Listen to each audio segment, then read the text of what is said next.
شکریہ.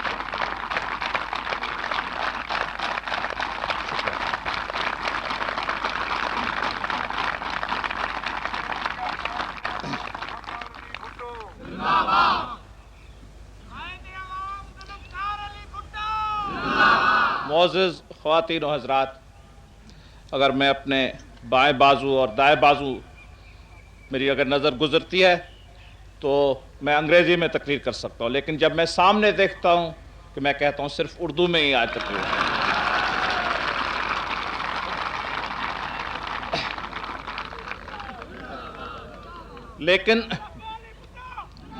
لیکن یہ تقریر مختصر رہے گی، جیسے کل کی تقریر تھی. اس کے بھی چند وجوہات ہیں. جیسے میں نے کل اپنی تقریر میں کہا تھا کہ یہ آئین پاکستان کے عوام کا آئین ہے، یہ آپ کا آئین ہے. اس آئین کو پاکستان کے کوششوں نے اور پاکستان کے صلاحیتوں نے بنایا ہے.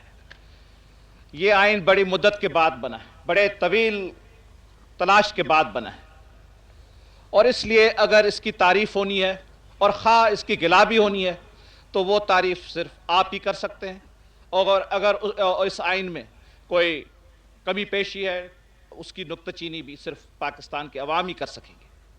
اس لیے میں کوئی چیز نہیں ہوں، میں صرف قومی اسمبلی کا ایک رکن تھا، اور اس رکن کے حیثیت میں نے اپنی مکمل کوشش کی کہ اس جد و جہد میں جو پاکستان کے عوام کا جد و جہد تھا اس میں ہم کامیاب رہے. میں کسی صورت میں یہ دعویٰ نہیں کر سکتا ہوں کہ میرا آئین ہے، اور یہ اس قسم کا آئین میں اور میری جماعت چاہتے بھی نہیں تھے. ایک ذات کے، ایک فرد کے، ایک شخص کے آئین کے خلاف پاکستان کے عوام نے جد و جہد کی ہے، اور اس لیے ہماری امید ہے کہ یہ ایک مستقل آئین اور مکمل آئین رہے گا، کیونکہ یہ ایک کسی فرد کا اور شخص کا بنا ہوا آئین نہیں ہے. یہ ایک قومی اسمبلی جو منتخب ہوئی ہے پاکستان کے عوام کی، ان کا آئین بنایا ہوا ہے، اور صرف ایک جماعت کا نہیں. یہ صرف اکثریت جماعت کا آئین نہیں ہے، لیکن اکثریت اور اقلیت جماعتوں نے سب نے مل کر آخرکار اس آئین کی منظوری دی ہے. 25 برس کے بعد نامنظور کر کے آخر ہم نے منظوری دی ہے، اور یہ بڑی خوشی کی بات ہے. میں آپ سب کو خراج تحسین پیش کرتا ہوں، کیونکہ یہ آپ کی ایک واحد کامیابی ہے. اور اگر ہم ماضی کو دیکھیں اور اس جیسے میں نے کہا تھا اس لمبے اور طویل راہ کو دیکھیں تو وہ دن بھی ہم یاد کر سکتے ہیں جب پاکستان سے قبل، پاکستان بننے سے بہت پہلے، قائد اعظم محمد علی جناح سے ایک انگریزی صحافی نے پوچھا تھا، دریافت کی تھی کہ پاکستان میں کس قسم کا آئین بنے گا. جب آپ کا پاکستان بنے گا، جب آپ کا پاکستان وجود میں آئے گا تو اس پاکستان میں کس قسم کا آئین بنے گا. تو قائد اعظم نے فوراً ان کو جواب دیا اور کہا کہ پاکستان میں آئین بنانے میں کوئی تکلیف نہیں ہوگی. تکلیف ہوگی تو ہندوستان میں ہوگی. اگر آئین کوئی بنا نہ سکیں گے تو پھر کانگریس پارٹی نہیں بنا سکے گی. اور یہ سوال آپ مسلمانوں سے نہ پوچھیں، یہ سوال جا کے آپ ہندوؤں سے پوچھیں، کیونکہ جو آئین کے اصول ہے، جو مکمل ضابطہ حیات ہے، وہ ہمارے پاس موجود ہے، اور ان کے اصولوں پر ہم بڑی آسانی سے آئین بنا سکیں.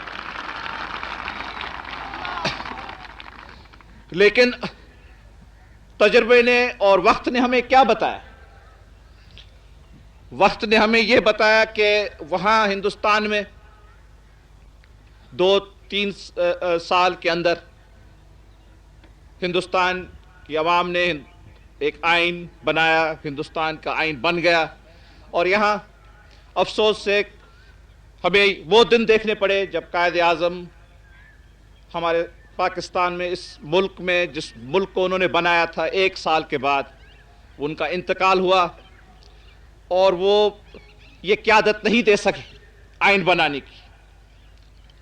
اگر وہ ہمارے ساتھ رہتے تو اس کی قیادت میں مجھے یقین ہے کہ پاکستان میں بھی ایک وفاقی آئین، جمہوری آئین، اسلامی آئین بڑی آسانی سے بن سکتا تھا. اور اگر ہندوستان میں نہرو کی کوشش نہ ہوتی, نہرو کی ساتھیوں کی کوشش نہ ہوتی, تو شاید ان کو بھی ایسے دن دیکھنے پڑتے. لیکن وہ خوش نصیب تھے اور ان کی قیادت مضبوط تھی. انہوں نے اپنے مکتب فکر کے مطابق جلد میں جلد آئین بنا لیا. آئین کے بعد انتخابات کیے اور ان کا ڈھانچہ بن گیا. ان کا جو بنیادی اصول کا ڈھانچہ ہے وہ انہوں نے بنا لیا. کیونکہ وہاں بھی یہ خود مختاری کے سوال تھے. یہاں بھی جو ہم نے یہ باتیں دیکھی اور دیکھتے گئے, اور یہ باتیں ہماری جو بڑھتی گئی اور پیچیدہ بنتی گئی جیسے وقت گزرتا گیا, یہ باتیں ان کے ملک میں بھی تھی, وہاں بھی تھی, یہاں سے زیادہ ان کے پاس تھی. نہ تو قائد اعظم نہیں کہتے اس انگریزی صحافی کو کہ یہ آئین کا سوال ہم سے نہ پوچھیں, آپ ہندوستان سے اور کانگریس پارٹی سے یہ سوال پوچھیں کہ وہ کس قسم کا آئین بنائیں گے. تو لیکن انہوں نے آئین اپنا بنا لیا اور ہم سے آئین نہیں. یہ بڑی افسوس کی بات ہے کہ ہم آئین نہیں بنا سکے. قائد اعظم کے انتقال کے وفات کے بعد پھر لیاقت علی کی شہادت ہوئی, اور پاکستان بننے کے بعد کچھ 4 سال کے بعد دستور ساز اسمبلی نے بڑا بحث کیا, وہاں بھی بڑی باتیں ہوئیں, اور 4 سال کی مدت کے بعد آبجیکٹیوز ریزولوشن دستور ساز اسمبلی نے قوم کو پیش کی. بنیادی قرارداد. مجھے یاد ہے اس وقت میں آکسفورڈ میں پڑھ رہا تھا, اور میرے ایک آکسفورڈ کے پروفیسر نے مجھے کہا کہ یہ بڑی افسوس کی بات ہے کہ 4 سال کے بعد آپ کی دستور ساز اسمبلی نے صرف ایک قرارداد پاس کیا ہے, اور اس عرصے میں نہ صرف دستور بن سکتے ہیں لیکن ملک کا تعمیری کام بھی ہو سکتا ہے. لیکن اس طریقے سے ہم نے وقت کا تقاضا نہ کیا اور پہلی کوشش ہماری ناکامیاب رہی. جب پہلی دستور ساز اسمبلی کو ایک غیر قانونی فعل سے ختم کیا گیا تھا, اس کے بعد جو دوسری دستور ساز اسمبلی آئی, اس کو در حقیقت میں یہ اختیارات نہیں تھے کہ وہ ملک کو ایک آئین دیں, لیکن اس کے باوجود انہوں نے ایک آئین دیا. تو وہ آئین بھی 2 سال کے بعد آپ نے دیکھا کہ اس کا کیا اثر ہوا. اس آئین کے بعد 62 کا آئین جو ایوب خان کے وقت میں نافذ کیا گیا تھا, اس آئین کے بنانے میں اس کمیٹی میں بھی ایک رکن تھا. اس زمانے کے وزیر خارجہ بھی اس کے ممبر تھے, اور وہاں اس وقت کے لا منسٹر وہ مشرقی پاکستان کے صاحب تھے, ان کا نام ابراہیم تھا, اور 2-3 اور ایسے ساتھی تھے جو اس وقت کے کابینہ کے ممبر تھے, اور میں بھی اسی کمیٹی میں تھا. تو میں آپ کو بتاتا ہوں وہ آئین ہم نے کیسے بیٹھ کے بنایا. صبح کو ملتے تھے 9 بجے اور پھر 12 بجے تک کام کرتے تھے. چائے آتی تھی, چائے بھی پی لیتے تھے. بعد میں پھر چائے کے بعد, کھانے کے بعد پھر ہم 5 ساتھی ملتے تھے, 5 نہیں تو 6. پھر شام کو اس کے بعد 2-3 دن کے بعد صدر مملکت کے پاس آئین لے جاتے تھے, اور وہ کہتے تھے جی یہ چیز مجھے منظور نہیں ہے, اس چیز کی ترمیم ہو, اس کو یہاں کاٹو, اس کو وہاں بڑھاؤ. پھر ہم 5 ساتھی بیٹھتے تھے اور اس آئین کو ہم نے اس طریقے سے بنایا. مجھے یاد ہے کہ اس وقت ابراہیم صاحب نے کہا تھا کہ ہم کتنا بھی اچھا آئین بنائیں, یہ کتنا بھی اچھا آئین, کیونکہ اگر 5-6 لوگ صرف آئین بنا رہے ہیں تو وہ تو پھر شاید کوئی اچھا دستاویز بنا سکتے ہیں, کیونکہ اور کوئی رکاوٹ نہیں ہوگی, دوسرے لوگوں کے خیال بھی ان کا دخل نہ ہوگا, تو بیٹھ کر تو بڑا اچھا دستاویز بن سکتا. تو انہوں نے کہا, اور میں نے بھی اس بات کا تسلیم کیا کہ جی اگر ہم سب سے اچھا آئین بھی بنائیں, ایسا آئین جو دنیا نے نہیں دیکھا ہے, پھر بھی مشکل ہے کہ یہ آئین چل سکے, کیونکہ پاکستان کا عوام, اس ملک کے لوگ نہیں کہیں گے کہ یہ ہمارا آئین ہے, اس میں ہمارا ہاتھ رہا ہے بنانے, اس آئین کو ہم نے بنایا, اس آئین پر ہماری مہر ہے, اس آئین پر ہمارا پسینہ ہے, اس آئین میں ہماری کوشش کی نظریں ہیں. تو جب وہ اس صورت میں, جب وہ ان کی چیز نہیں ہوتی, ان کی بنائی ہوئی چیز نہیں ہوتی, ایک غیر بنائی ہوئی چیز ہوتی, تو وہ کبھی نہیں اس کو کہیں گے کہ یہ ہماری ہے, اس کو کبھی تسلیم نہیں کریں گے کتنی بھی وہ اچھی چیز ہو. تو اس کا جو نتیجہ ہوا اس آئین کا وہ بھی آپ نے دیکھ لیا۔ اب اس جدوجہد کے بعد پاکستان کو اور نقصان برداشت کرنا پڑا۔ ایسے نقصان برداشت کرنے پڑے تو شاید میں نہیں سمجھتا ہوں کہ اس دنیا کے اس وقت کی تاریخ میں اور کسی مملکت نے اتنے نقصان برداشت کیے ہوگے جو پاکستان نے کی۔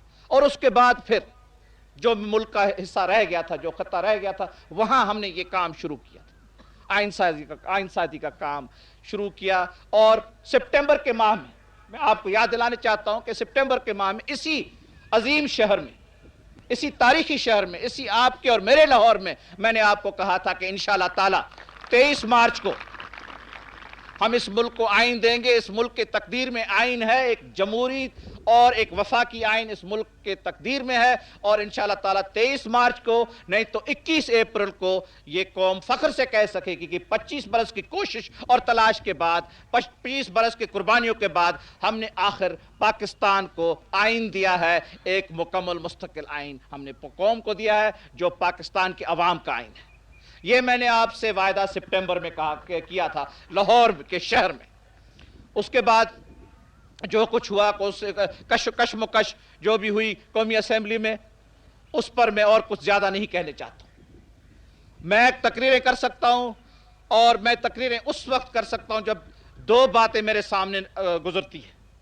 ایک تو جب کس چیز کا جواب دینا پڑتا ہے، اگر کوئی الزام لگتے ہیں، اور اگر خاص کر کے جب غلط الزام لگتے ہیں، اس وقت میں لمبی تقریر کر سکتا ہوں، اس وقت کوئی مدت نہیں ہو سکتی میری تقریر کرنے کی۔ اور ایک وہ وقت ہے، دوسرا وہ وقت ہے جب ہمارا مکتب فکر، ہمارے اصولوں پر ہمیں لوگوں کو وہ سمجھانا پڑتا ہے، تو وہ ہم سمجھا سکتے ہیں ایک واحد اور وسیع طریقے سے کہ بھائی یہ ہمارے خیالات ہیں، یہ ہمارا نظریہ ہے، یہ ہمارا مکتب فکر ہے، یہ ہمارے اصول ہیں۔ اب میں کون سی تقریر کروں؟ اب میں کیسے کہہ سکتا ہوں کہ یہ بڑا اچھا آئین ہے؟ میں کیسے خراج تحسین پیش کر سکتا ہوں اس حکومت کو، کیونکہ اس حکومت نے آئین نہیں بنایا۔ مجھے معلوم ہے، یہ میرا ایمان ہے کہ آئین ہم نے نہیں بنایا، آئین آپ کا بنایا ہوا ہے۔ اس لیے میں کل تقریر نہیں کر سکتا تھا، اور آج بھی میں نے زیادہ کی ہے۔ یہ میرا مقصد نہیں تھا کہ میں اتنا آپ کا بھی قیمتی وقت لوں، کیونکہ کراچی میں بھی اور کوئٹہ میں بھی، پشاور میں بھی مجھے کچھ کہنا پڑے گا، اور میں اس صورت میں یہ مجھ میں کوئی آپ سمجھے کمزوری ہے، یہ میری اہلیت نہیں ہے کہ میں اس صورت میں تقریر نہیں کر سکتا ہوں کہ میرے زندگی میں کبھی ایسے نہ کہا کہ جی ہمیں داد دیں، ہمیں آپ کہیں واہ واہ ہم نے کچھ چیز کی ہے، کیونکہ ہم یہ چیز نہیں چاہتے۔ ہم نہ داد چاہتے ہیں، نہ ہم واہ واہ چاہتے ہیں۔ ہم ہیں خدمتگار، ہم کرتے ہیں خدمت، ہم ملک کے خاطر ہر ممکن ہر ممکن قربانی دینے والے ہیں۔ ہم میں قربانی کا مادہ ہے۔ ہم ملک کے بحران کا مقابلہ کر سکتے ہیں، ہم ملک کے دشمنوں کا مقابلہ کر سکتے ہیں، ہم ملک پر جو حملے ہوں گے پاکستان پر خدا نخواستہ ان کا مقابلہ کر سکتے ہیں۔ وہاں ہم بات بھی کر سکتے ہیں، ہم عملی کام بھی کر سکتے ہیں، ہر خدمت ہم سے ہو سکتی ہے۔ لیکن جب آپ اس مقام پر پہنچے ہیں، اس دستور کے آخری منزل پر پہنچیں، ایک جدوجہد میں آپ نے اتنی ممتاز کامیابی ہوئی ہے، اس کے بعد میں کچھ زیادہ تقریر نہیں کر سکتا ہوں، اس لیے میں آپ کا زیادہ وقت نہیں لوں گا۔ السلام علیکم۔